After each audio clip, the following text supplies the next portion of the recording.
Ia. Ia le tua ni tai au. Hallelujah. A tatou voi le tua talo ni tai au. Amen.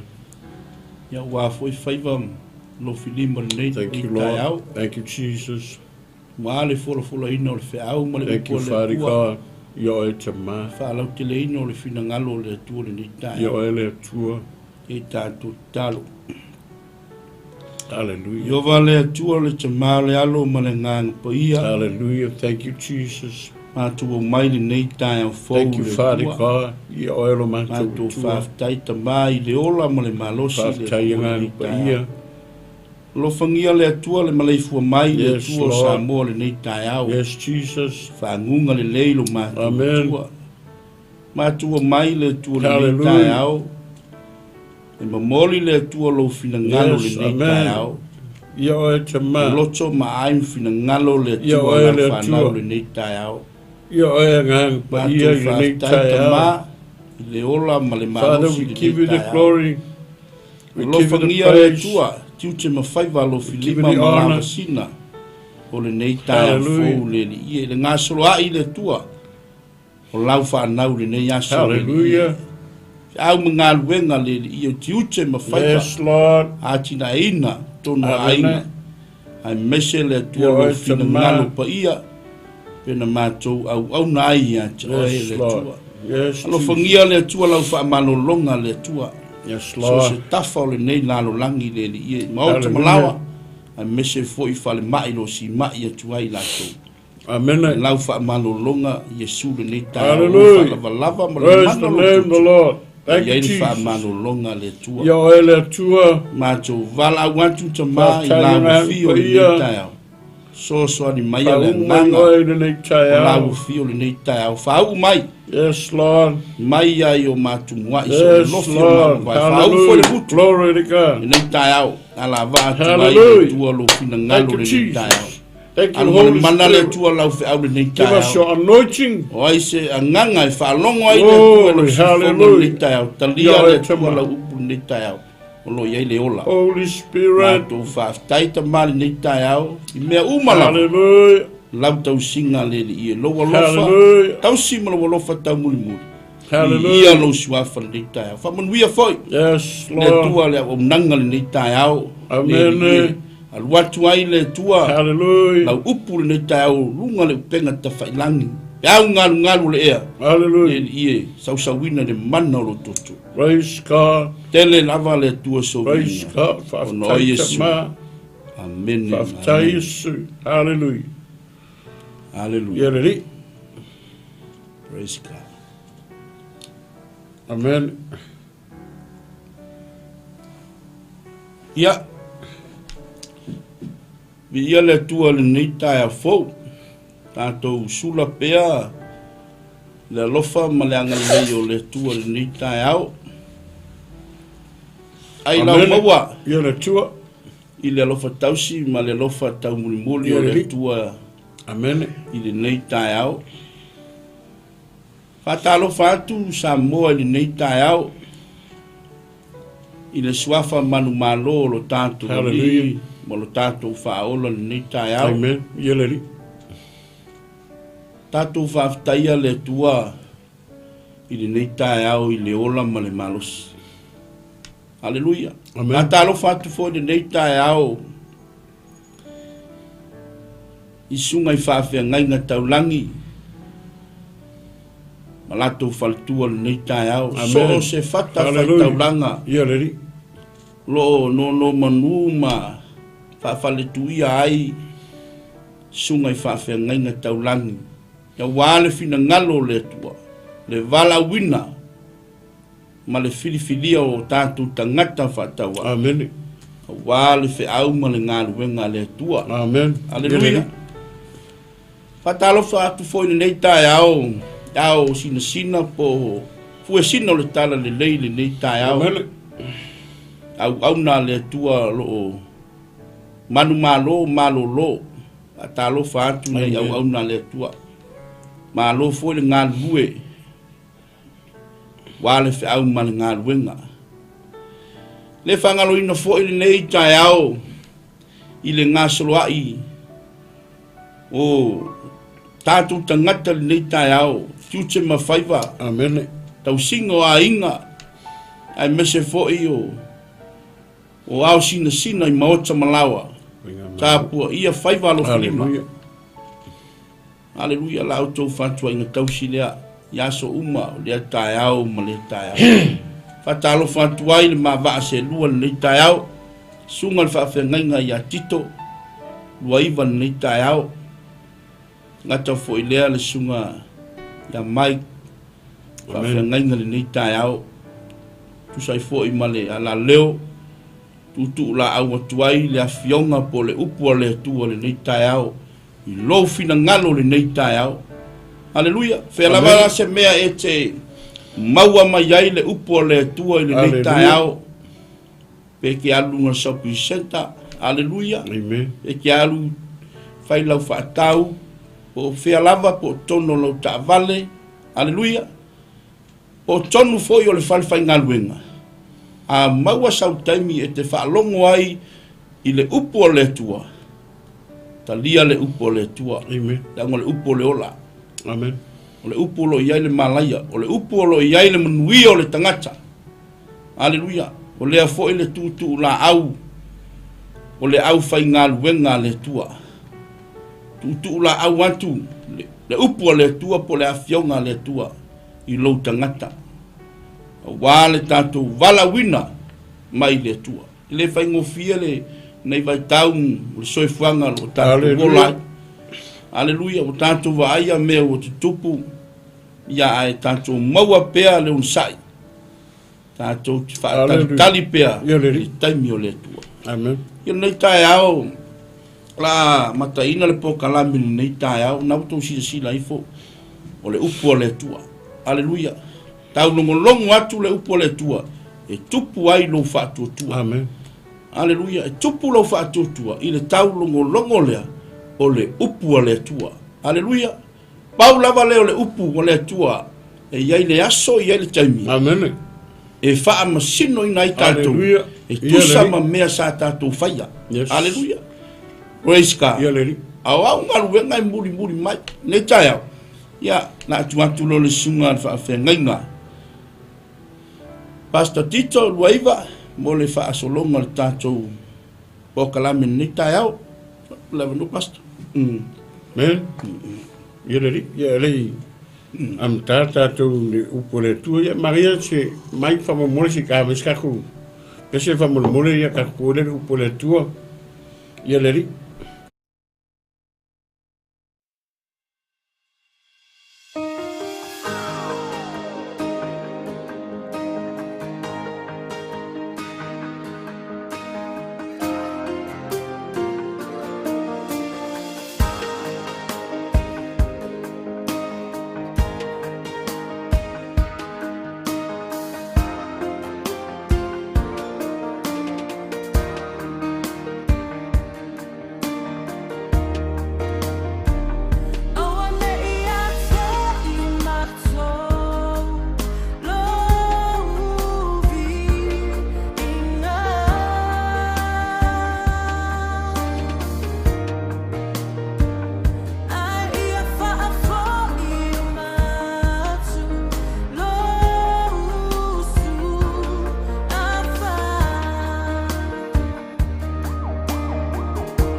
ia te mātou. Praise God. Awana ia te mātou le ie. Tu mau ia te oere vi inga ma le whaamanu. Hallelujah. Sauni lau au na le ie tala lau upu le nei tae au. Hallelujah. Se yo mātou mata le ie pe se alo whetalai mai. Mā mātou te leo loa, mātou te whātangisia I lau mana. Langa oe ore te soani mo I mātou. Wala aulau au na nei tae au le ie. A fio mai alo mana I ala I lau whau unga I nei tae au. Se yo mātou tala noa ai le ie ala I lau upu. Se yo mātou whasoa whatasi mawai. Talo le ie nei tae au. Angare lei mai oe le ie lau upu whasoa I nei aso. Oi se ngā whalongo ai le ie manu malo mo oe. Ai se ngā whalongo I eina te langona ina oe le nei tae au. Ma whaitau langa I ante oe peio le nei tae au I upo le pesi. Mā mātou talo whamnuia I lam teina se I o lona whai unga. Ona o Yesu mātou wole ai. Amen. Amen. Ia. Ia le tua le nei tae au. Te manatu o le nā ua. Uma ona whawheiloa I ma whataro whatu le. Sunga le whengainga ia nai.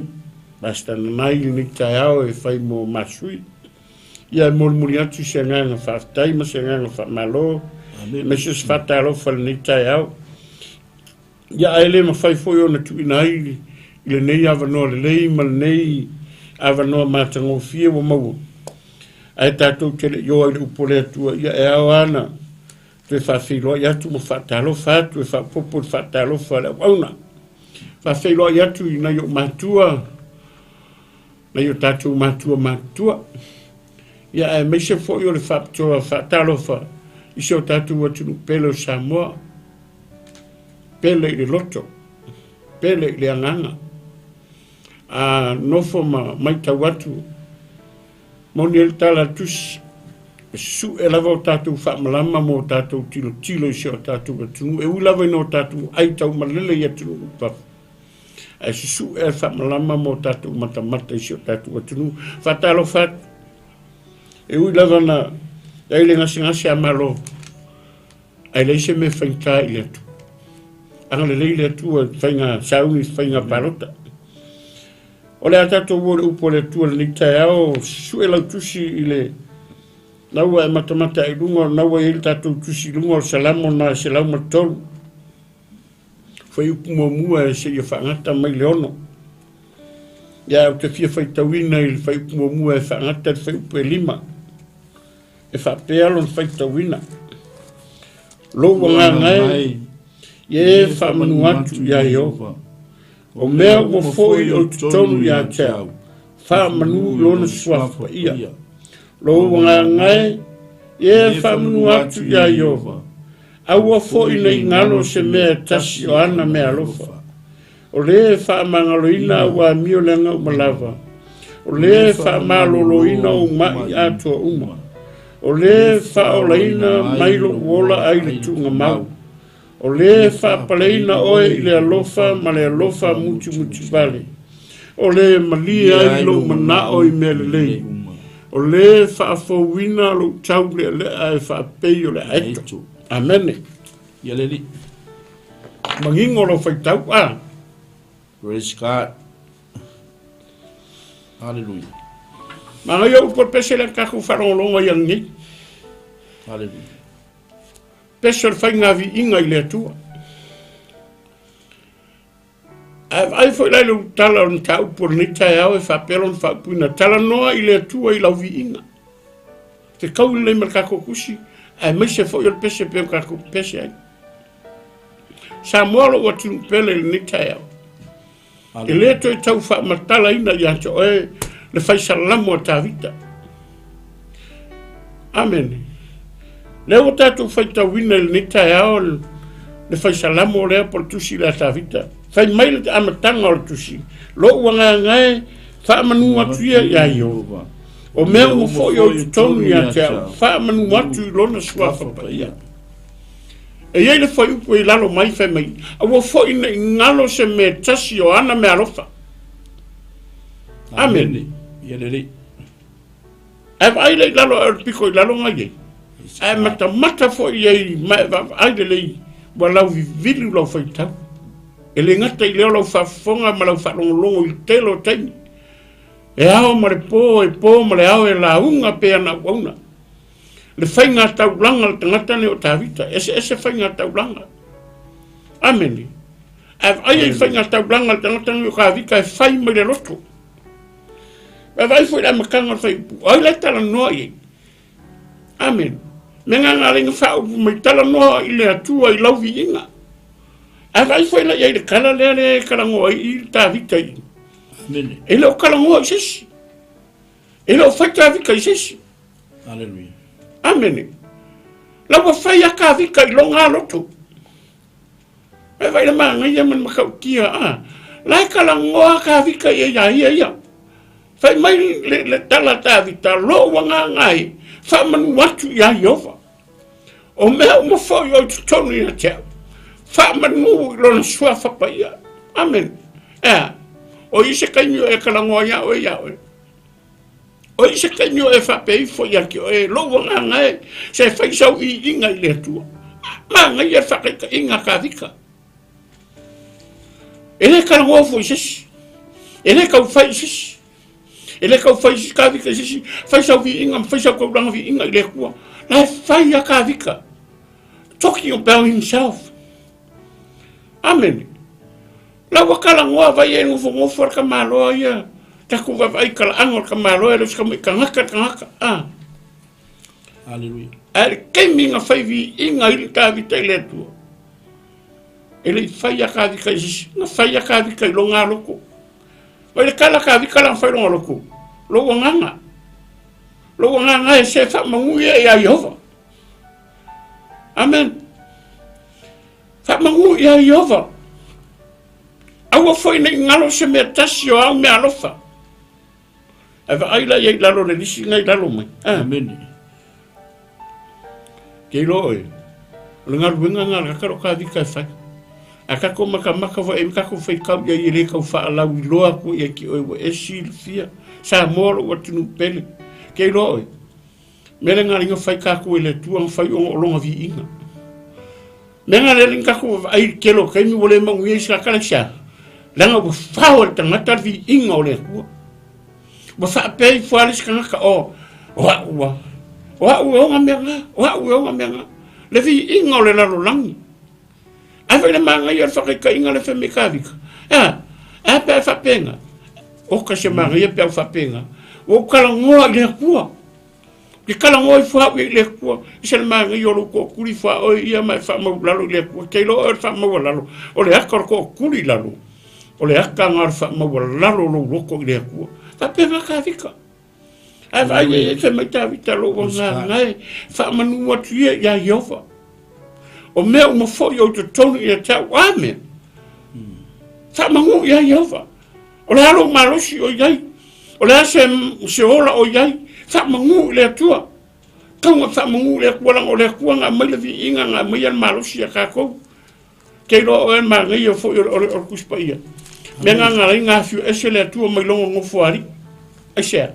Mea ngā rea linga whai vi inga ka ngaka. Ma kāngor ngaka e whaisanga vi inga le kua mirka elo longo loko. E tani. E malingi loi mata aisea. Langa wafio ese le atua mai longo ngofuari. E sau se I whamahuia mai. Langona le tangata le pai mai o le akua. Kia le whapea ngā umakako. Au mango ngofo I fo I. Kai minga kai le pese. Ngau langona ina le pai mai o le atua. E manguia lo loto aisea. Langa e langonga inga le whau unga le tua. E langona ina le pai mai o le mana o le angang paia.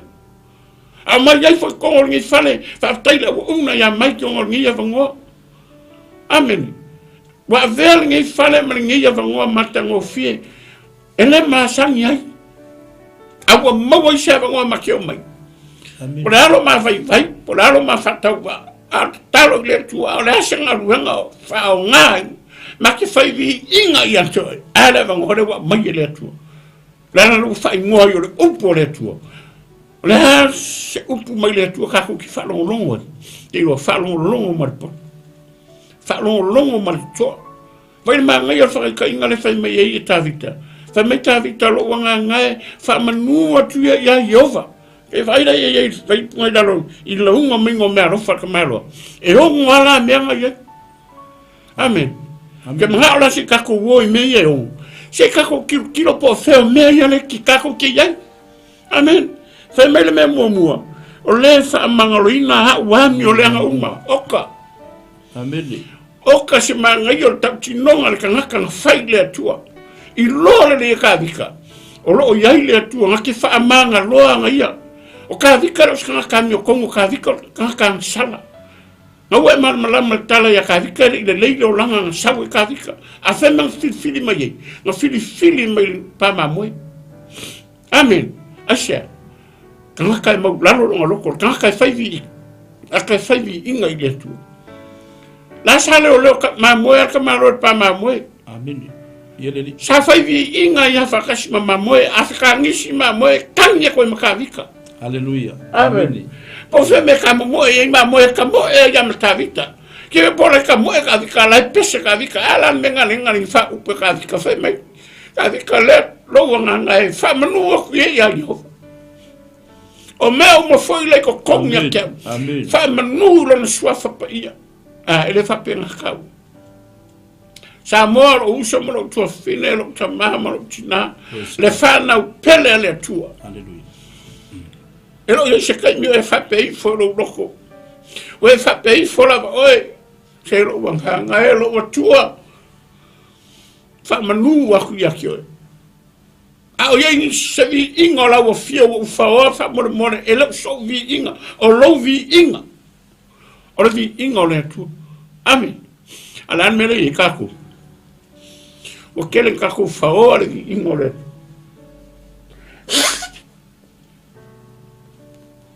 Menga o kele kako e misa istanta. Amen. Yeleli. Amen. Menga o kele nga vesi. Kako vai so kako wa kungu. O kar de vesi aisha. Na o fia kuwa kan kai mo fa mai wow. Wow ngo fa meia. Mau fai angaleanya. Amen. Hallelujah. Isha. Ora isha lo fai le tua. Wa anga lo fai le tua ma lo fai le tua ke le fai fora o ya oi. O ha wa fai ya me. Lango me nga lo ke nga fa le ton mo ka ko kani.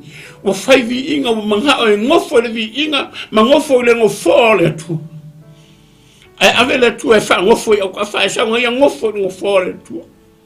Sa moro o tin. Sa moro o tunu a fai fo yo ko mawa mani fa salunga. Lo fai ya. Awa ka ko ki faore vi ingo le tua fai va me mo. Fai mele tala ta vita o le fa mangalo inga ha wa mio le nga uma. Wa ki ngalo lenga. Ki ngalo wa mio lenga. E ki nganga e se ya so are fa me ka vika. O le fa mangalo inga wa mio le nga uma. Amen. Lo inga nga fai ka vika na se nga fai ka vika la mio lenga. E nga I lo le ka vika. E yai le kanga ki fa mangalo nga ia. Kei do e de la langi ni ka ko ke ye. O le la langi o sala. O le la langi o fa vi inga. Ai e lo ma e si la fieli. Amen. O lo yai le tu an ke fa manga ro. Amen. E lo se vi inga mo e. E lo se vi inga mo ha. Ar vi inga mo. O vi inga mo le tu. Kei do e manga le ngo fa ya ku mai e ke se ka le fa linga. It's all about love. Langa le fatu ngal ku spaya. O le alofa. Awa o fa pe lava o na alofa mai o le tua I le lalangi o ia au mai lo na tali pele to tasi nga ia le fano oi le fano ai ka mo le lo la fa vai se alofa nga ke lo le alofa le amen me nga fa me ka ka lo nga e fa manu ia Yehova me uma ko kon fa manu le tua la le tua e o le vinga amen Yeleli. Mai me lua o le fa maloloina mai ato uma. Amen. O ka se makaukia. Pasta na nai. Amen. Hallelujah. Kele kai mika ko ke mo wai mai o tino. Praise God. Wakako sa ili fo. Amen. Wakako sa ili fo mai whakabrahiku. A mea ia le whaasara kuspaia. Wakako wose kau ai po fese vai. A fese vai la au se o kako fein wai. Se o kako malo loa. Ia le fe medikala kuspaia tai aure nei. O le fa malo lo ina o mai ato o makan kongu le ka malo le ya sis fa malo lo mai nga o le atua fa malo. Po ame o le langi e kako ke fia hingu. Le mo ko ke nga singa kai me ke malo lo ke mapu mo ye yo kinga. Amen. E mo fa malo longa mo le tu ke fa ya ku ye ke e fa fa malo longa le tu ya o. Pe a fa ya e ke kal kongu lo loko. Mai ko kongo ka elo lo pe o kana da ka vika lo wanga. Amen. Amen. O le me ko. O le fa o la ina lo wola mai o ko kai. Mai le makakia. Amen. O le fa o la ina lo wola mai le tunga mau. Lo ngo wingo le ko ki kia o ka malo po le me fanga ko kongo tunga mau le ka malo e ko fa o la mai ai. Amen. O ye se kai minga nga ko ku mai wa o wa la ka ngu ko kunga mau. Samoa. O ye se kai minga ko fa ku mai ai le tua o le e pa u ko kongo kunga mau. Amen. Talavou, tama matene. O whenga ki ka whao ai. O whenga ki sa o loko ai. Whenga i ki fia ai. Whenga ko ki kia pa ua kuro o langa a le whai mai i. Le whai mai tawita. Na ia toi whaaola inga mai lo wola mai le kunga mau. Amen. E sel makau ki o le tua a. Kei loa o e Samoa. Kei loa o e lo tua finem. Amen. Lo uso ta mama tina. Ele ai ase ka ngaka. Nga koe whakuinga mai se mariu maritunga mau. Se vanga na Yesu. Hallelujah. Po le aro ki ngā hinga i whea. Po a mai e mau ai oe. A tango le kue e lo kaimininga. E koe whaku mai a oe le kue runga. Pe a whai e sila fia le kua oe stangata e o ngai ngā ruenga le tu. Amen. Kei meri e le karanga. Wherever is kanaka ko sa ku ba ile tu am ku mau. Yes, I did. Over ai o mataya. Amen. Kena sa pe kan serwa. E so maku aku ya. Amen. Sei fai lo tala le lang lo ye ili mene. Sa ola ina mai lo wola ai le tu mau. Mako wo ave so ngale menga le ngale rima. Aki o fa no ku me ro fa ma. Ngale lima la vanga ave fan mai a falonga ku lo fan mai o la kunga sole o la mo fai de me foi le fa manga vai que fa au me fo mai mo que ko fai mato tal no anga fai ma con fomo e lo me ma ka ki ang fai le tuai lo que kala ngo le me ma ka ki le ola ko fa ku ma tu ma pe yo ma ka u pu ka o ngai le kala ka vika me a lo fa le tuai. E yei mea lofa le kua uma wha mea lofa ngai kako. Amen. E le ngata o le ngutu, a o mata, o le maa fau, o mea uma wha mea lofa ngai kako. E le akua, kako ke maa fau. Whai mele kala kusi, o le maa fau ngā mai tātou te maa fau tonu wai. Amen. A whai o rau karanga o mai fo mai, o uma konfiki, o lesi konfiki. Whai mele kala fo mai, o lo uso lea, e le koe o ngai is konfiki. Amen. Wa kensa ma fau, kensa le tino atoa, e le koe ona fo i se ola le. Wa uma fo, la kau se. O la kala le ngafai. Na fa fonga me se o matou ai ngam lau stai loa. La kala le ngafai. Fai fo mai. E fai de la ko treatment 100%. Ai ku mai le ola le kua me pule le kua. Le la fai ka ku ngalonga talo ma si le kua, ma faka le kua se usu. Kei loa me makau kia nga whai ele atua. Paulo le se koma wa koma ko hiki kau sanga a koa koma. La whaafonga mai ia la tau te sila fia le tala leo te whai a koi. Ho o marikani, kala fonga mai, ele koe ora. E se i loa, wa uma, ele koe ora. A koe lesko whi au menga, o le ola mea le atua. E pule ai le koe langa ola, kei loa oi. Wa marusi a se uso le. Amen. Amen. Le alu lo wadu i se uso le. o ka marusi ia le li fai mai tala fo mai ele ko nganga ma se kala ele ko sa o nga ma fo fau e ke roi Weska ele sa o ko fo mai amene ba vai mele e o siri aku kaukala ila kaukala o siri aku upu kaukala i kaimingi ngalo upu kaukala i mo fainga kaukala mai fai fa kai mo fainga nganga mai i mer maku ai ne fai se fa kai ngai le ko ke ron menga le ngolo ko kele mo fia u le sala mo manguia i lo ai se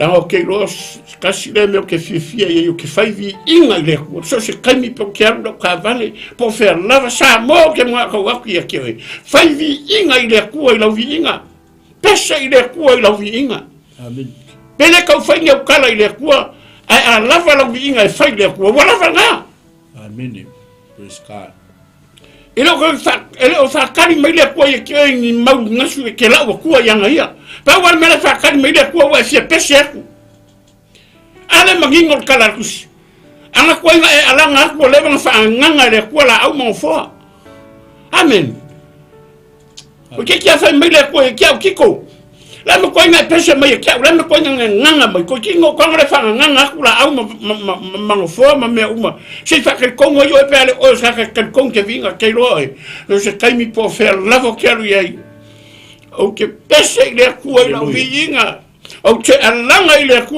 ke loi la ka mai yang fa sa ya o fa me le kala ka a fa fo me le so fa ya ku nga fa sa ai ma u mo to lua e tangata le fai mai a wo ngi ko le ki kele ile ku a wo ngi ko la ngai le ku la fa long le ku o fa ku lo skamare ele ai ma sa fi a ki ka fi ai mutu la ngoro muku nga fa lo ko le tu o ke la ngai le ku a fa ke le mam la ma de vinga o le vinga ile tu le se vinga ska amen fa sa vinga ile tu amen e fa ola inga o ele ku mai ku mau pe a fa o tanga ta ke pesa ile atua ma e alanga ile atua lo vinga o le me fa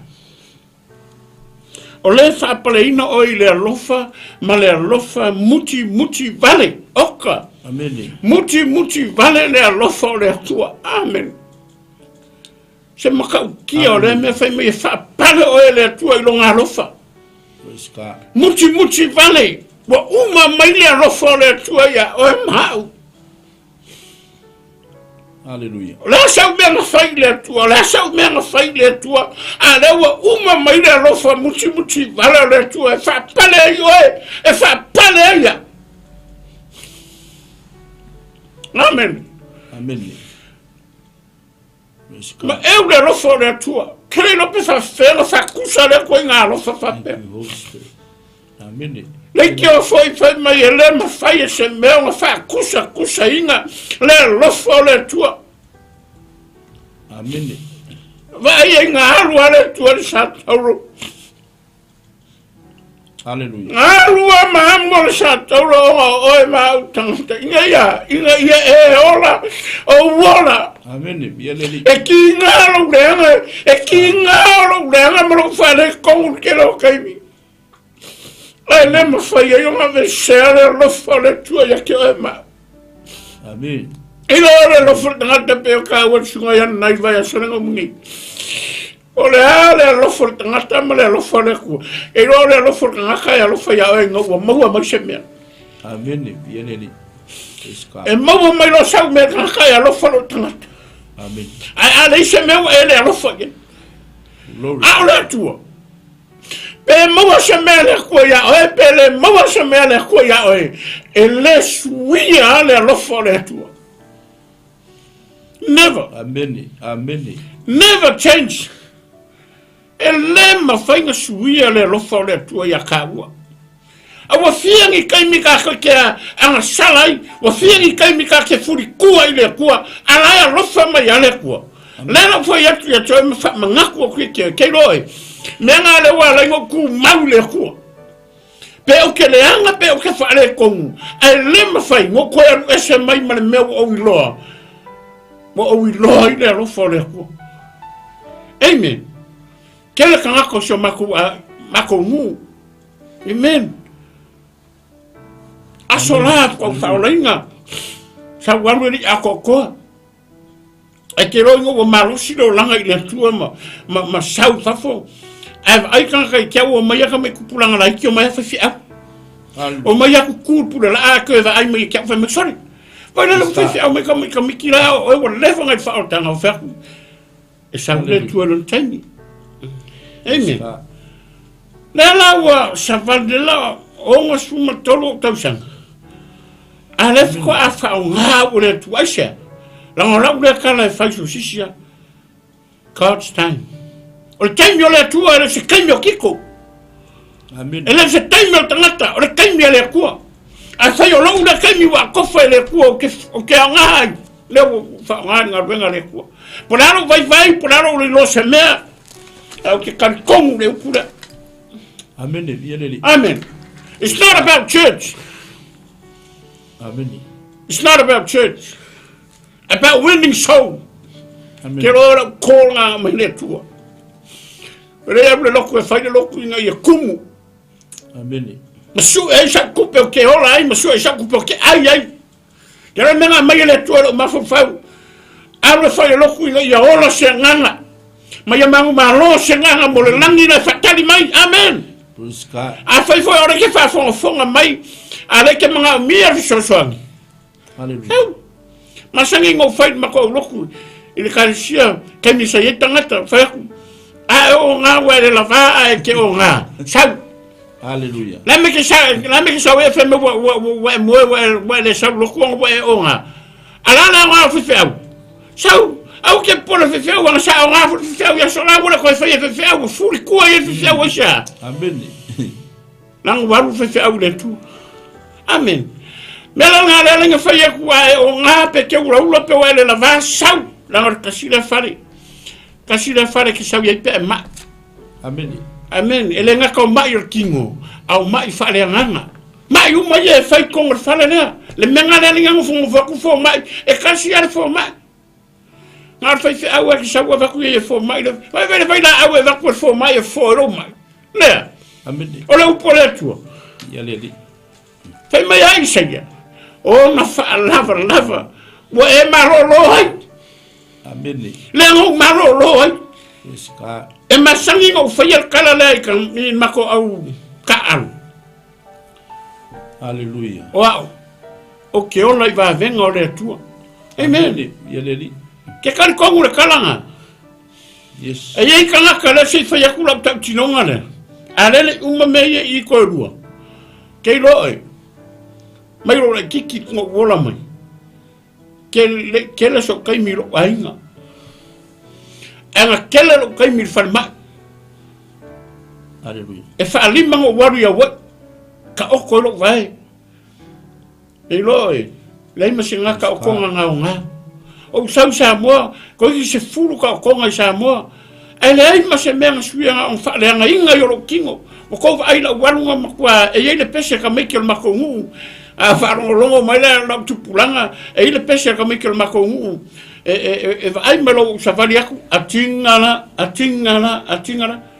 asia e fua mai la ko pese la sa va e ke lo timing le ma ka ki anga le tu ale ngo fa yaku le ke ku mawai asia o ke fa vi inga lo tu ala wo lo le lo tu ale o ke pese ya so ma o ke langa ye po ife me o ke langa pe male o ke lo tu la wi ko lo langa e noa po ai fe fai vi inga ile tua a vi le ko ke le pole po ai au ke langa ile tua langa le tua e o le vi amen ke lo la e fa mun yanga nga le tua ye ke au ke mingi Glory be to amen God. ke le ko fa mo se fo mai e fo ya po ke le su e se fo mai e mi se fo la au vo le fa ngakula asia langa wo ka kongu le tua fa malolo Amen. amen wo ka kongu le tua e mai lang fa malolo nga mo wa nga ka wo le va venga le tua wo kele me lo kingo mo ku le va kipi le va e fa wa mele o lai Amen. amen a ke loi Yaleli. sa va le wa wala ko vai me ka ma ko ngu ko ba ku va pengi a wo vai mo kwa sa o va pengi sa va e sia va venga le tua ma le tua amen Hallelujah. ele le tua A fai o ngai ke ona pe le sala. Fiska. A fai o ngai ke ngofo pe le sala. Amen. E ke o maua se fa mongianga ma mea lofa le tua. Lawa ka waku ke mo so songi ke tu planga tala vou kemingi. Alu ese mai. E ke fiu e fai ke roi le lalo langi la le fa tari mai. Ma kua fai lafi mai fa pengi. Amen. Ore ma ngai yo le poko yo le lalo langi fa fai lafi mai sa. Ngai fa ko singa mai o e tala vou. Amen. E ke oro yo le lalo langi. Ke roi ke kofu mai fa fo. Ngai ala ku mau fo ringo ma ngai mai au le leia ke kofu mai fa fo o ka se ka oro maka. Amen. Amen. I've been there. I already been there. That's why I walk away. But what was some of yes, Langari Semanga Moa, not power, Mangamo, London. Amen. Really. They might also get all carol king off for Makoing on Mako Makai. Tado and Koibalingi also, Monroy Makai no for Yakuye. Okay, if you're off for saying more. I share. Langa ingo sia ya o ka ku ainga pele linga kupspele le fonga fan. Ala wana fai ma avelo wola o war ki ka se langa lo le ku pe ingo sia o ka ke ne pole ya ya fa ma ya Yesu. Amen. E ingo sia fo yo ko le lo langi o lo winga. Amen. And later what ka se so for the ku wa ingo sia ke pole. I'm not worried about anything. Amen. I worry about my God. Protect me. E pui a wero wa tua. Aisha. E si dialo wanu ke karai pe o kia pe ingo sia o kaka o sapa dia ku ole mka o aku fa ortanga. I'm not worried. Aisha. Lau kia lo ka ulo wa tua langa ulo wa tua lenga nga mangu malo inga lo langa lenga mai le sala. Amen. Anga le ai le tua le mangu malo le langa ngai. Fia le tua e ori le tua pe mo se mea pele mo se mea. I'm still praise the Lord. Esha o ai le aka le leo le tua mangui o le tua. Amen. Fa ai inga le tua. Po le asi ka mai mea o fa ai inga o le tua. Fa ai nga mo ai. Eska. Awange e me le fa mangyanga le tua pe o fa mangyanga ia le ka blau. Amen. Hallelujah. Ole malia ilo mana o wai. Amen. Ole malia ilo mana o ibele nei. Praise God. Hallelujah. Sa molo watching bele. Ele se ke malia. Ele malia lo loko ya me maua. Ele malia lo loko ya kavale. Ele malia lo loko ya fangau. Ele malia po afare ke kele po akupe kele po lalo kama ainga malo milionge ele malia lo loko lan me mo po longa lo loko. Amen.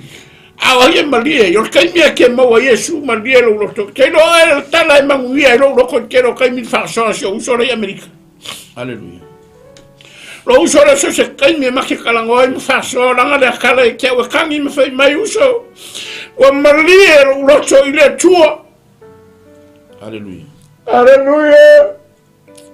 Praise God. Amen. Hallelujah. Samoa. O malia lo ko iletu. Amen. O malia lo ko imela faya la tua yake. Amen. E no sen manga yesanga ka pese me fa pe o malia lo to iletu aisha. Langa mo furi tua imenanga. Ai foi mai iletu ke loi. Ora kai mea kei lore le e le kua, ma sa vali yalo le tua. E ma kua wha malie o e le kua. Amen. E le malia lo loko le menga ke ngofuai. E ke manga o ngei, e manga o kai hao, e ke manga o pea aisea. O kako ai le whawhinge le nga ngofu e rungo le au vai. Hallelujah. E le i malia e longo loko. E le i malia e le vai ngā anu mo koe sau, ngā anu mo koe sau.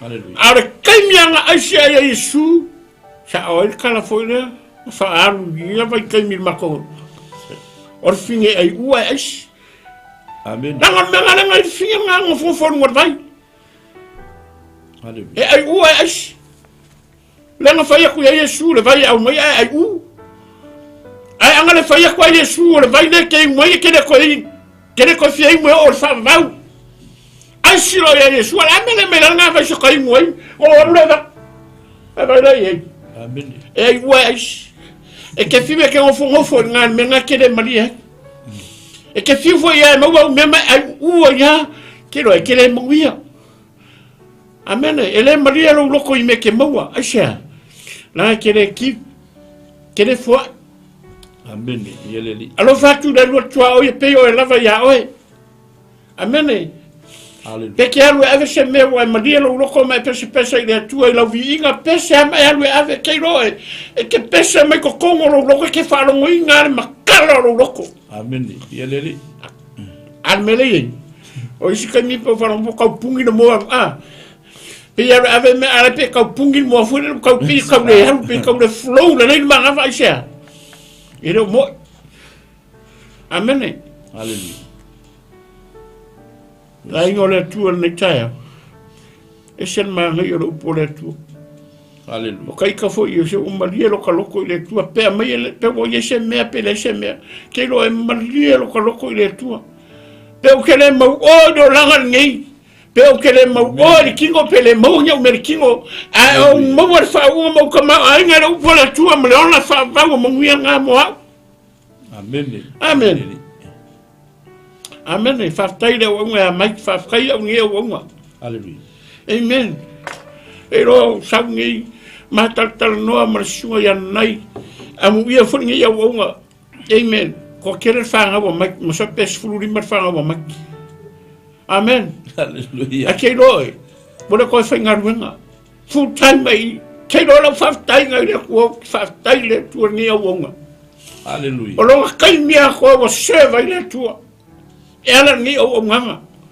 me fanga le walinga ma kupu se la ngonga ma se manga ku ya ma o ma so ngia nai so ka amen fa tai nga ya o nga mo tu da ngang fa tai ni so o nga o lunga ngi po kalame a fa ta lo fa tu ya ki ko amen o memo muri ma nga yo memo muri da me fa hallelujah fa mai o le fa paleina lo tau le fa peyo le aitu fa peyo le aitu amen fa paleina lo tau le fa peyo le aitu fa fowina o le fa fowina lo tau le fa peyo le aitu hallelujah le wa umanga fa pale o le ku va le kelo me vai fa mai fa manga lo inga fa malo lo inga fa o lo inga fa paleinga ko maria mo lo ko ale fa mai fa fo winna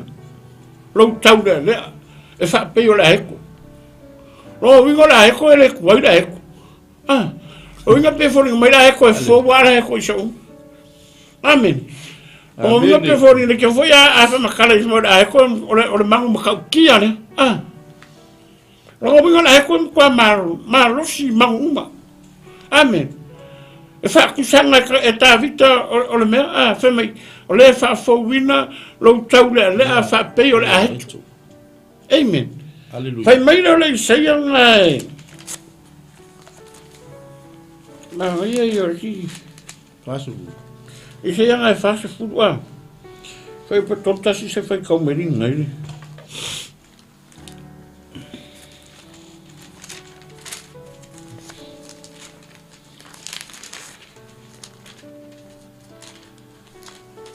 awe fa tatalia yova e to fa fo wina lo la to malos la to te si a pa awe pe yo a la to te fe mo e le vai vai la to te sa vari le tinga ina oka hallelujah praise God amen amen e vai mo kana kai e fa fo wina le ku lo malos e fa pe yo la to ya sa vari le vai vai aka mo ele le va amen amen e fa fo winga pele tuoro malos uga ka ia ko le ku ko fa vai vai ko wa ku le malos ia ku le ku ko vai wa ku le malos pe fa fanga ku kai miuma la le fe meita vita e fa fo winga fa pe yo le ato amen amen e se le ma ngi yo le fionga le tu Kei lo so se kaimi e mali e ilo loko I se meke kango e fai mo le atu e ke la ngonga le leilo fia fia. Ke la ngonga le leia lo confident. Ai ale le leia me fai mo le kue ke la ngonga lo fangongo e ke le fia fia. Hallelujah. A se lui foi le mo ka kouda ai ngole tua mar fa na wole tua e o fa longo mai e o fa peganga mau mani ya la leo ma mau mani au au o ke ko fa malosia o e lo uso tal vo tama matene tama tina le a inga le tua ma e o fa fonga mai lungo e nei pokalan ke ko fa malosia Praise God.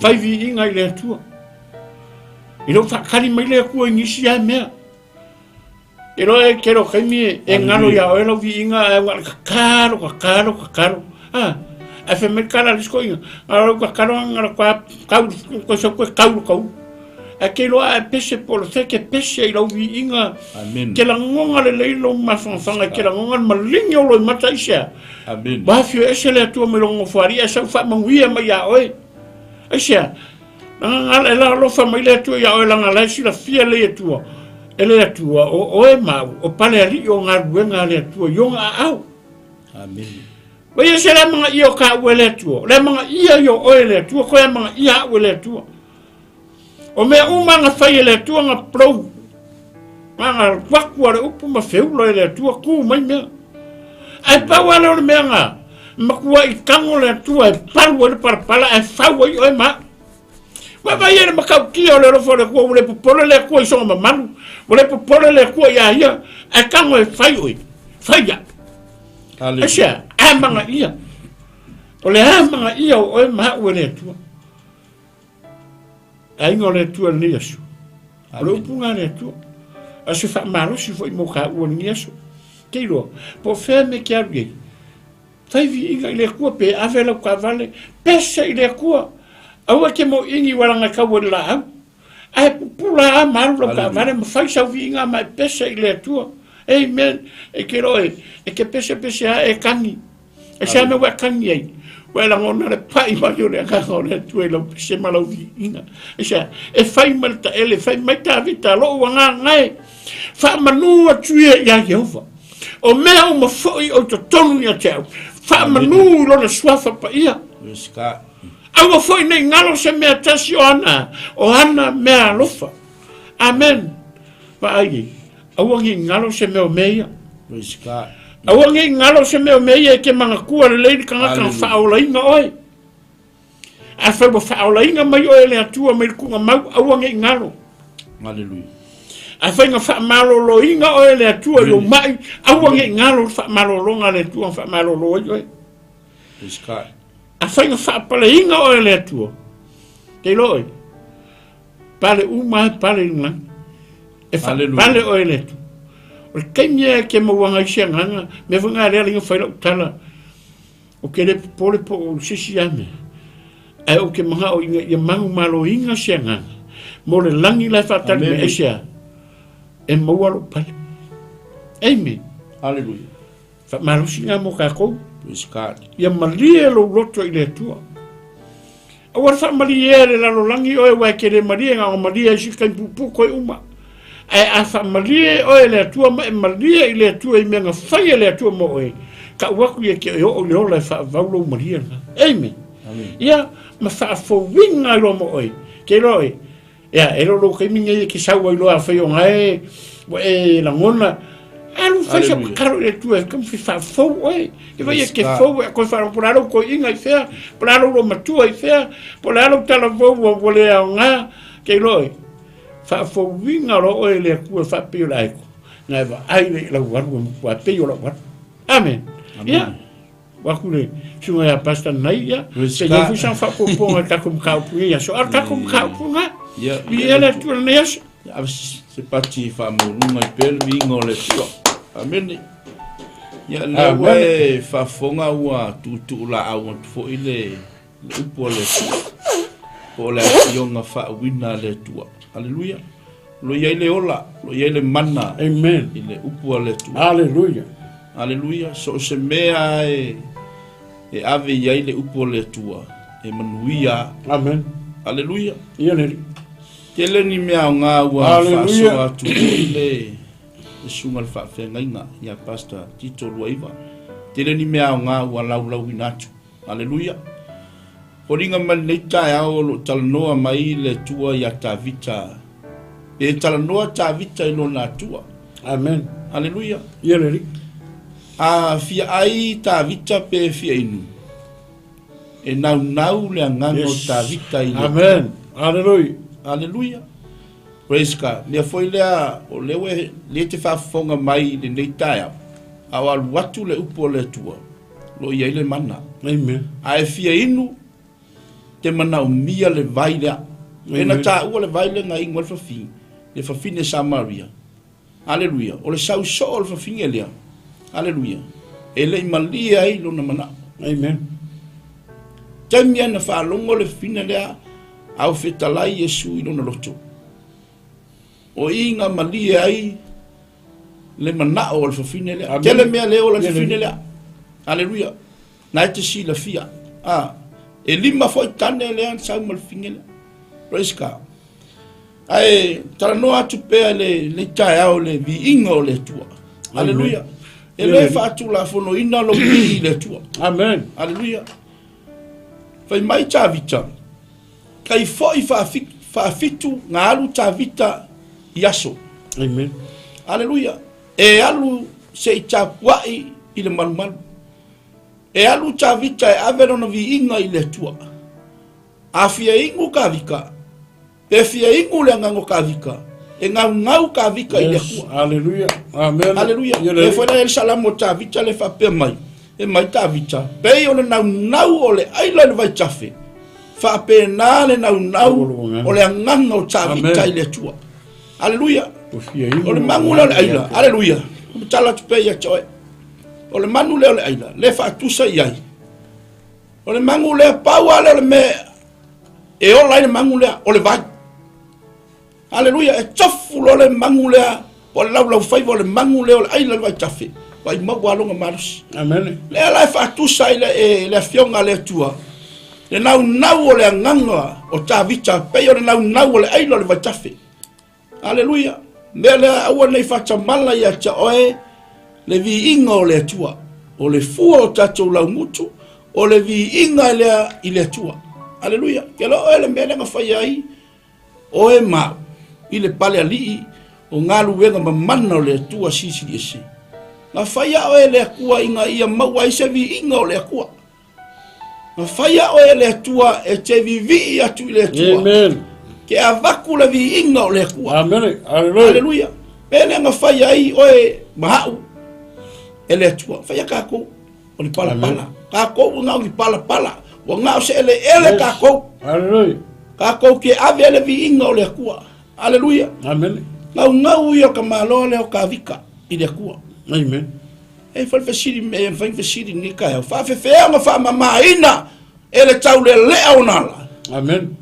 Ne fai kala ngoi fai ka vika. Le fa mai ka vika o teu la wa fionga ina nei o wanga salai. Amen. Hallelujah. Ka ngoi keu la fionga le akua. Hallelujah. Le fionga le akua lo yele ola. Lo yele mana. Lo yele power. Lo yele fa malolonga. Hallelujah. Beya no tala no atu fa so atu au na le tua. So se mea e tu la a watu waile au fa ngarenga le tua e al watu waile upo le tua. Lo yele mana, lo yele ola. Lord. Amen. Hallelujah. Akongu e ke fiu e se me fa malia ingai no mahau. Amen. Hallelujah. Amen. Praise God. Ngau singa kaibia. Hallelujah. Peyang kau fa aka ku le fa finga Samaria. Au kala ngoa ai le fa finga Samaria le ama Yesu lungal va yedi. Hallelujah. O inga malia ai le manga o le fingi. Au mai la nga va se yo ingoi. Ngalia au ngi ko sau o ke ku va. Amen. O le vai e punga i lunga. E punga i tonu, e punga i le ola. E fa va. Amen. Hallelujah. Ka ko ave le vai le. Tara no nei tai au. Fa mafa nei tai au. O lau vi inga le tua. Yele.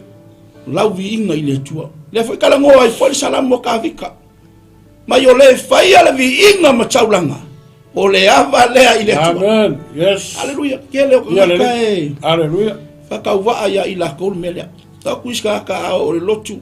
Praise God. Praise God. Aku kong kukua. Haleluia. Aku kukua pese kupua wakase tulou. Nā me ngā whai ai oia le tua. Nā me ngā whai ai au le tua. Ngā whai au i ngā vi ia ai le tua. Ia maua i sa vi ingo le tua. Ia le. Hallelujah. Awungi ka ko wha le vi ingo le tua. Ia leo ka ngaka i wha o le vi ingo le tua. Thank you, Lord. Thank you, Holy Spirit. E misilo ia oe ngā whai se whaafikai ia. Amen. E ka ua ilo suafa. E ka ua lo ingoa. I se mea ngai whaia.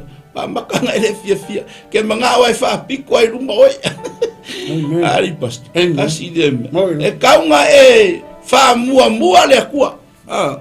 Ke rore manga yo li simele ka o koen ile kusinya. Mai o le atua o ia o le atua o le lofa fua ma le lofa muti vale. Kwa i muki vale o le lofa le ko ya ke kako. Me fa piko rumba le tua e fa piko. Praise God.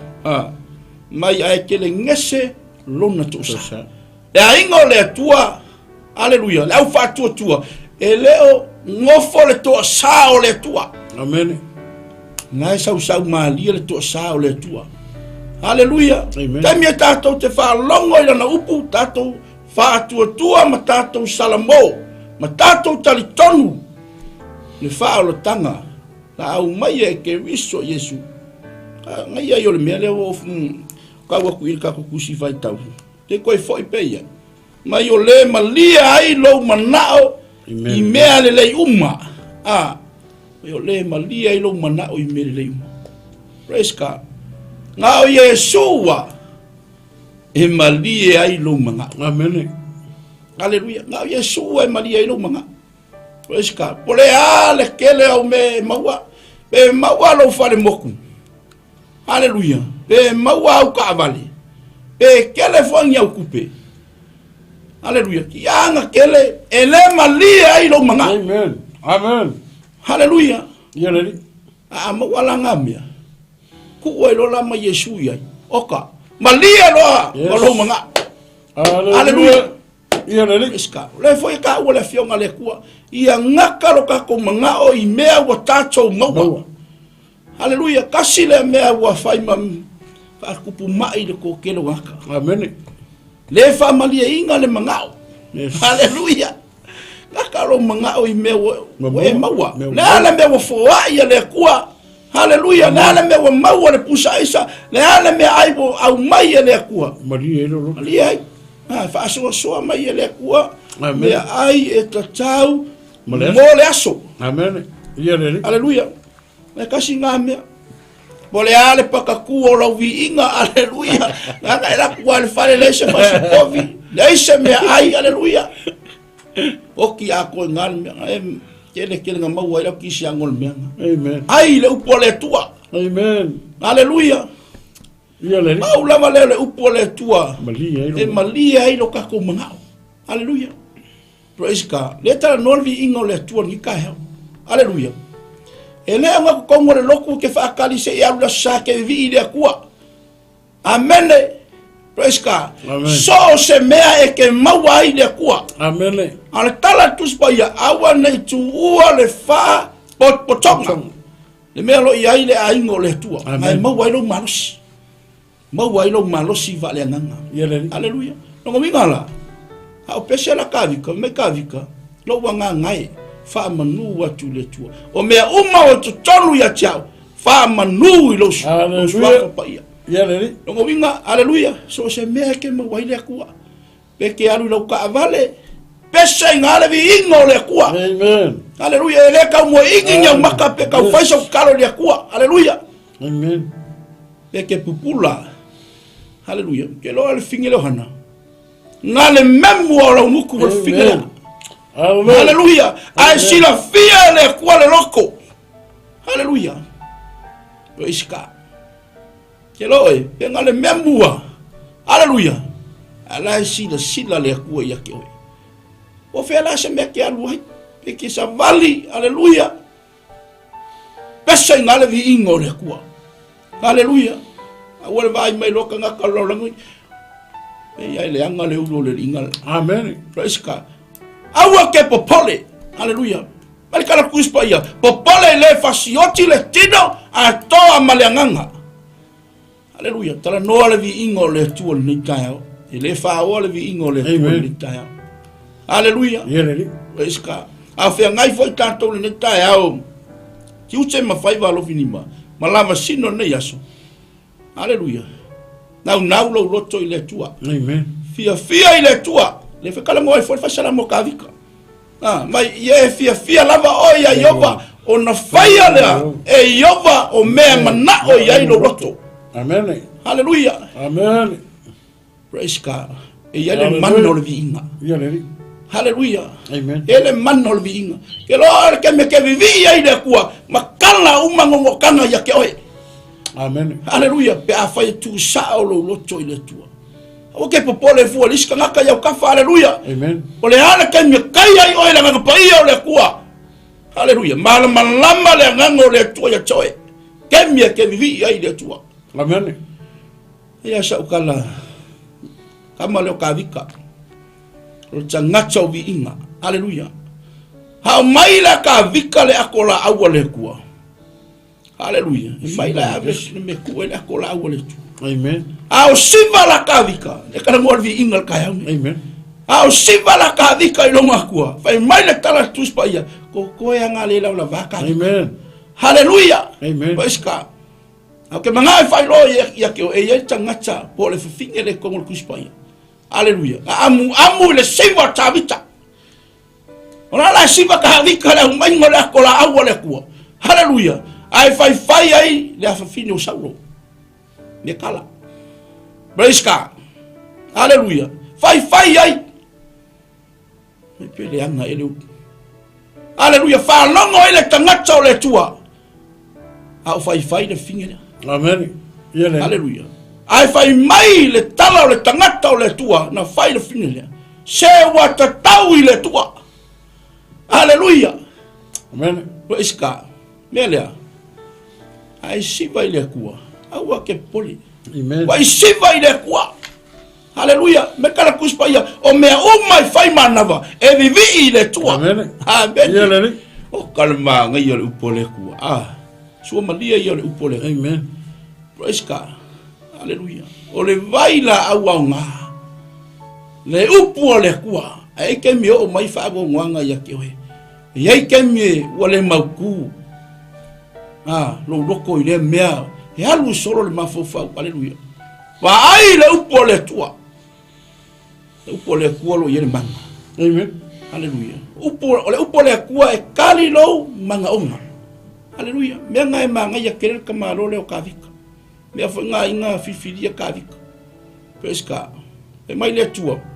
Wa o mawa ta vita le tari o Yesu. E tusa. O mawa loto. Praise God. Langa loko kamalo he. Makwa ikoa loko kavika. O tangata fai vi inga i le tua. Mea lea wa e wharongo longo mari ni kaya. Le umisi whaso ni kaya. Lea wa kele nga waku le kamao a inga ni kaya. I le upu le tua ni kaya. Po fea lava se mea ke whafonga mai e. I le upu le tua ni kaya. Ave le upu le tua. E ke malo loa. Ei foi se si wa mai. Hallelujah. E le wha malo longa le tua ni kaya. Hallelujah. Praise God. Au wata tau te wha oa le vi ingo le tua. Hallelujah. Praise God. Alo whangia foi le tua nga se ngase malo. Amen. Stato wantunu. Le whai ngā whiwhilinga. Tofi mai le langi. Yes. Se whai ngā malo. Hallelujah. Lea le tu la au. O le au whai ngā ruenga le tua. Whawhekai au ngā le akua. Hallelujah.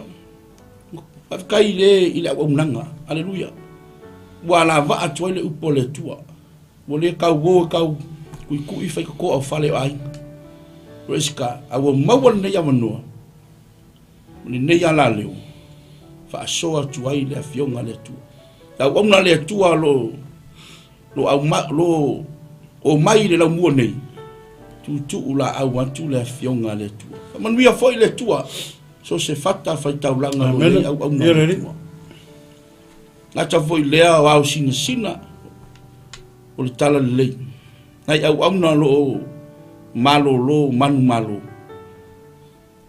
mai le fina ngalo le tua ma lo le ngalue ata lo fa tu foi so se tafa laulang ai maua nei fa malo si au mo oi talia le upu le tua au Yeshua e ke malia o Yesu le tali o Yesu foi e ke malia fa manuia le tua i lau fa fonga anga leile tua so se tafa laulang ai maua le upo le tua anga le foi le tua fa manuia le tua le sunga ya maiki mal pokalam ave ma oe le upo le tua na o Yeshua e malia ai lo mana o imele hallelujah praise God ya tuna tu le sunga fa fenga ya pastor Tito Loiva fa umal tatu pokalam ni tayao ia le tua ya men samoro wat ni pele ya ole upuna le tua pe tatu fa longo ni tu la leso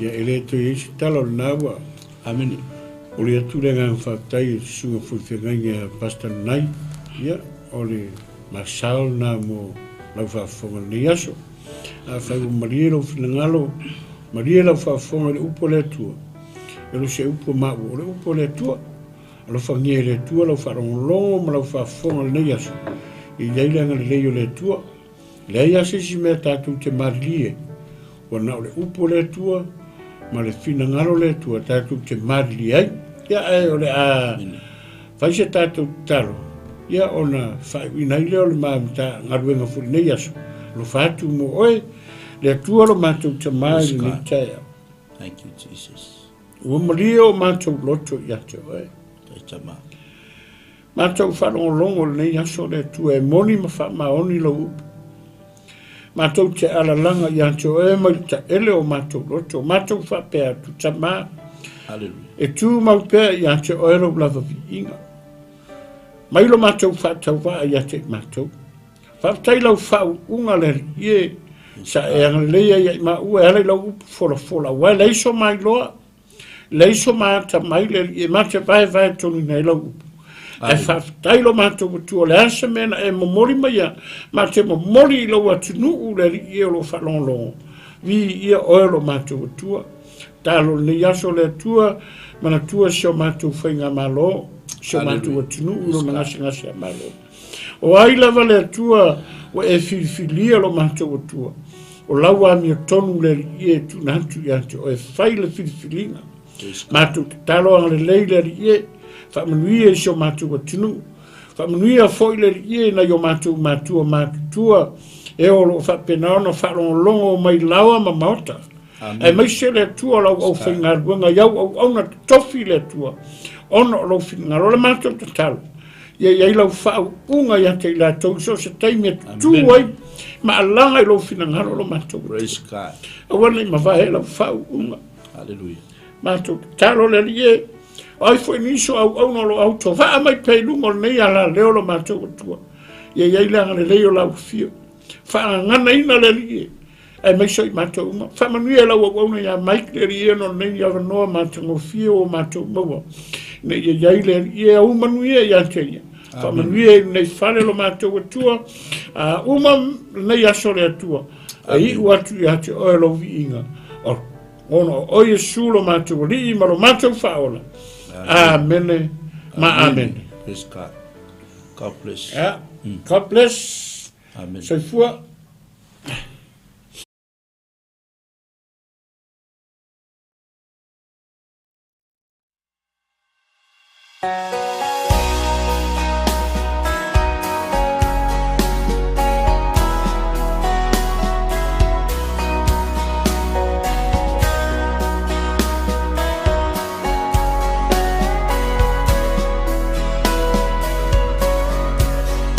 pena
Falava, Shalom. It is with great joy that we invite you to join the Global Kingdom TV channel's first ever trip to God's Holy Land, the land of miracles, the land of Israel, the land of the Bible. You get to walk in the footsteps of Jesus. You get to see firsthand the cities, the places he performed many miracles. You can take a boat ride on the Sea of Galilee, see the surrounding towns and cities that the Gospels write about.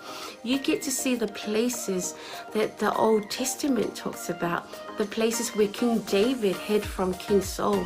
You will see the Dead Sea, the lowest place on earth. You get to visit Jerusalem, the eternal capital of Israel. See where Jesus taught the scriptures from the temple. You get to pray at the Western Wall, a remaining of the temple. You will get to see where Jesus was once buried and realize he's no longer here because he has risen and he is alive and he's soon coming back for you and I. The journey to Israel will affirm your faith in him. It will confirm the teachings that we read about in the Bible. It will give you a deeper understanding of the Bible. It will help us in our journey of faith here on earth. And I encourage you, take this journey. It will change your life. It changed mine. God bless. Shalom, shalom. Talofa Samoa na tunu pele. Ia fa talofa antu le fiafi ngo su ala ulu. Pulfo matamua sa longa ifo. Fanga ia mpalauri. Ia ile tausanga tasi le lua afe su fitu. Malese lua afe su valu. Ia sa yeisa no malanga tua isa la elu. Samoa na tunu pele o te whaftaile atua o nawa no le lei. Ia tonu fo. Lo ia te oese la ngona fa pena na e fia alu pa ia pro no le atua. Ia ele se taimi po e talo fo ile atua mo se taimi. Ia le mi le lea. Lua afe lo lima lo fa pena na ia fa moe moe. Le tatu malanga. Ia fa te fia malanga mai lo ainga. Ia se noa. O te fia ia se la ngona sa ruitawina ilo tangata ino tu mo va ai le mongo olive. Ia lo ia il perfetanga le tua le malile fio fa lua mai o Yesu Kristo. Ile la lorangi nei. Mai o le a fio mai o ia ma tu vai on au le mongo olive. E fa fia ngai ma le maru fo ilea.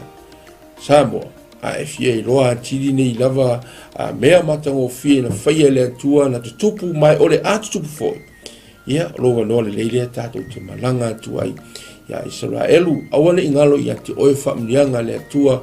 Ia o lo ta tia i o ta lima. Ia o ta ua lavolo ia il fuafuanga whafsotai. Purenga le tato Global Kingdom TV. Ia mapuki e loso o vanoa awane ingalo o se fia telefo ilo nei tangata. O na ele tasi se saito lo fa pena. O na tala no matus pa ia. Ia o tausanga umalawa e aloi malanga. Lo whailoa mai ele au la tau o le fa pena. Archaeologists o na maua le vaenga ma le vaenga o le mea na si fia ile nganga ma mi sia i lupa ia Samoa ta pena le lua afe lua lima o ina te lo polo to e tūl maunga olive ia e fio mai lo mai Yesu usanga ia lo fungia le tua fa mia fuafuanga ma plan mai le nei taimi se ia o atu le fa moe moe ona o Yesu. God bless you. Have time. Hello, Talo Falava, Pulavinaca, and Shalom. My name is Deborah Tuimbao, and I had the honor of visiting Israel twice, in 2018 and 2019. The experience really changed me. It was an experience of a lifetime. It was transformative. It was eye-opening. It was such a great time. I had encounters with the Lord that really changed me, that healed me, that I did not expect. It's one of those experiences that you have to go for yourself, to experience for yourself. So if you are planning or thinking about visiting the land, I encourage you to do so. Go ahead, invest in a trip and go receive your portion. God bless. Ya, salam, talo falava, wa pa ang to Global TV so se tolera lang. Ia ole o sia Paulo Poutoa futi pali ile le ngoa. Ia ole lua fesulfa na o malanga Israel. Ia e se tau so o lo ole atua ia o se mesa famani na ia ole o le te la mea le nei uma ai o se o le unga le maunga o whilua inga le na tatalo ai a Yesu Keriso ai tū mai ia i ria ma mo se le si tū ngang o la ngonga ai se va venga o la ngonga le nganga pa ia le tū ia a walo fasingo manga fo ima i le o mai ma le whanga inga le tū nganga luenga ai o e lo sila ma mai mo nei tū la ia o te le sa un le simalanga le tato Globo TV ta sang fo ia fio mai tala mai au ta wa yo lo so te o le tua fa yo lo totalo le tua ai ma na ia fo lo o te soli fo i au le tua sa semalanga lo ia ke te to ne mo finis fa mo ia fio mai tala mai au fa fo Yesu Keriso amen. Talofa Lava and Shalom. My name is Shivani Sharma and I led the Salmon Delegates for Israel 2022 and 2023. And both groups went to Israel for the Feast of Tabernacles, which was around September and October of both of the years 2022 and 2023. And I just wanted to come and share some encouragement and some quick encouragements for those who want to go to Israel this year. Israel is the Holy Land. It is the center of where our faith is as Christians.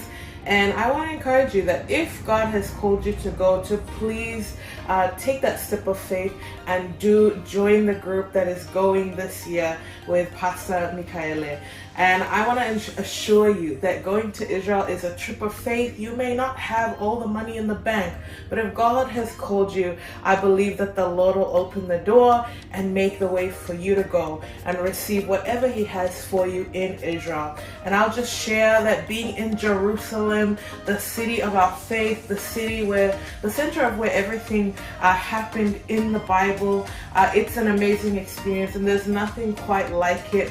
And I can say going to Jerusalem twice, 2 years in a row, it did have an impact on me, and I encountered God in a new and fresh way in Jerusalem. And I also want to let you know, one of my favorite places in Israel to go is the Sea of Galilee. And we know from scripture that the Sea of Galilee was where Jesus did many miracles and ministered during his time here on earth. And it's one of the most peaceful and beautiful places. So I do encourage you, if you do get the chance to go and see the Sea of Galilee, where the Bible comes to life. So if you want to have a fresh encounter, even with the Word, when you read the Word, it is so different when you've gone and seen those places where Jesus walked, where Jesus ministered, and even the places where our Lord died and rose again. So that's my encouragement for all. If you want to go to Israel, I believe this is one of those opportunities for you. So please take a step of faith and get ready for the portion that God has for you. In Jesus' name. Yeah. Fatalo fatu pa ia malu Samoa. Ia olo wingoa o Ioelu maninoa. Ile tausanga e lua afes fuluvalu. Ia o tausanga le na tatala i ele li isa manoa o te malanga atua i Saraelu. Ia o se ta fatu puina lava le fia ma le oli. Ona talitonu ese foli faitau le afio ngā le atua. Ia ese foli vainga ina wahalu ma vaai matu lau ele. Ia tele lava ni luitau na o mai. Ia ai pei lava o le na o vaai ai le vaitafe o Yoltana. Ia o le vai lea sa baptiso ina ai Yesu. Ia o lea sa faatino ai la mātou baptisonga.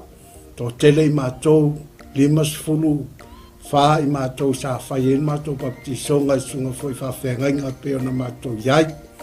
Ia la ngona lava le mamalu o le atua sa whai foi le viinga, ma whai pesenga, ma whai le tautalonga. Ia ona o le anganga whaaftai le atua, le iawa noa tatala mai le atua, ia a whai o iaise mo i mitinga, ia te oe te fia malanga le nupa ia, ia lo wawanoa le lei lea ua saunia le Global Kingdom TV, ia le wawanoa, ia e whai malanga atuai, o no le swafo Yesu, amen. Talofa lava, o lo wingoa o e seta wa apsuanga whaumui. Whaftai le atua mo le neia manoa o maua e mawhai ai ona o whaasoa atu i atu oe. Pe a whai o i atu oe se langona e te fia asia le no upa ia o le atua. Le neia fiafi o te fia whaasoa i atu oe. O se filifilinga tonu, ma le ame o tonu. I lo wo o atu iai, o le a e iloa ai, pei ona o wo o iai, e te langona le iai o le atua i mea uma. Lea na o whaapea i fo ai lo uloto, le i tioa a moli mau le fionga pa ia le atua, na o si fea ngainga ma le nuu o Israel.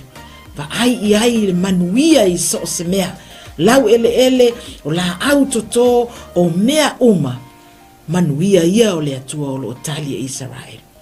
A whaila o ia te oe se nau ta inga e te fiasia, e maua lo wa noa, tātou te toe malanga whaatasi ai ma oe, pe a whai e te fia malanga, e le nei malanga o lo o tāpena nei, ia ona o le suafa o Yesu, amene, ma amene.